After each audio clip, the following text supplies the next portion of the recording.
at the beginning, for sure, folks were not keen to open up, their libraries for you guys. You had to prove the model to the point you were making, Javier. But it got more and more premium. The question is, can you guys in that landscape keep up? Or are you feeling, aside from the competition, almost pushed out by, the studios coming and they come in with 10 channels? What's your take on these guys coming, into this ecosystem? And what do you have to, compete with them? Floris? So I think there's a huge benefit of having kind of been there first because you have the real estate. Yeah. And it's increasingly difficult to get platforms widely distributed on all these platforms. I was recently at an Amagi conference, and I think there were like 1,000 channels walking around there who wanted to get distribution. That's really, really tough. Two, apart from the real estate, it's also the learnings over these last 6-7 years. And our strategy has very much changed. We started, for example, as Dust, which is our sci-fi brand, and it became a sci-fi and paranormal channel because I made the mistake, it worked then, but I made the mistake of thinking that fast was the new cable. Mm-hmm. And now I realize that you're not competing with the former cable channels, right? Because they were only 200, 300 channels that you were competing with. In this world, you're competing with 100,000 channels on YouTube and Twitter and Twitch and gaming.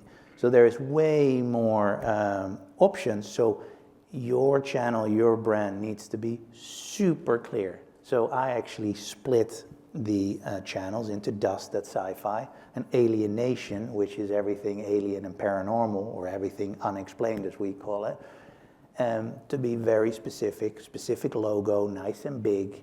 That's what working. It's really kind of looking at it from more of a almost TVOD perspective. Mm.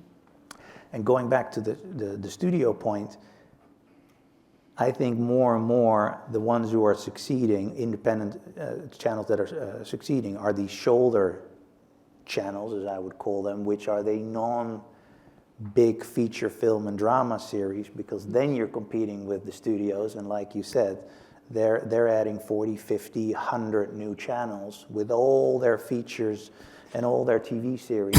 And by the way, I think they could improve on their branding and be more specific, but for now they're more generic pools of amazing content, but that's not what you want to be competing with. So I think we're really going into the areas where that the bigger studios are not in, and I think that's why Lifestyle Danger, anyway, I won't talk about what we're all doing, but it's I think that's where you want to be a leading player.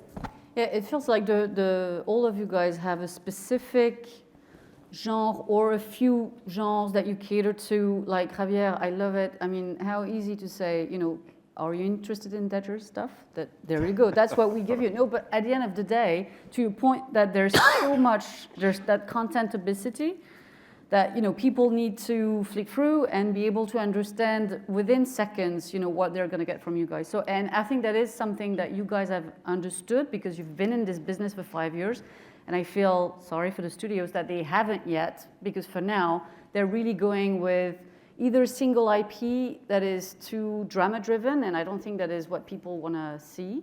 It needs to be, in a way, not relaxing. We're not looking for Netflix within fast, right? So I think that's one of the mistakes that they're making. And on the multi-genre, again, same thing. It's making it difficult to market, so 100%. Anticipating not only the need for free ad-supported, but also just the inevitable of fragmentation.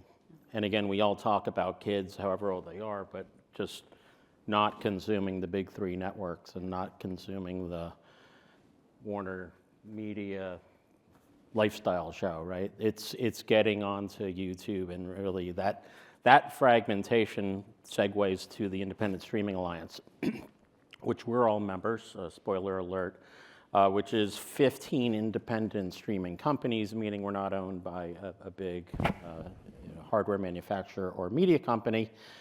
And the challenges and opportunities that we face that frankly are beyond our control and not having lobbyists or people like that who take a train to Washington. So at CES in 2023, we sat in a hotel room, a few of us, and discussed some of the challenges that the buy side, a certain big DSP who probably needs, I can shoot from the hip a little bit, but there are challenges, right, in terms of selling, in terms of how we generate revenue.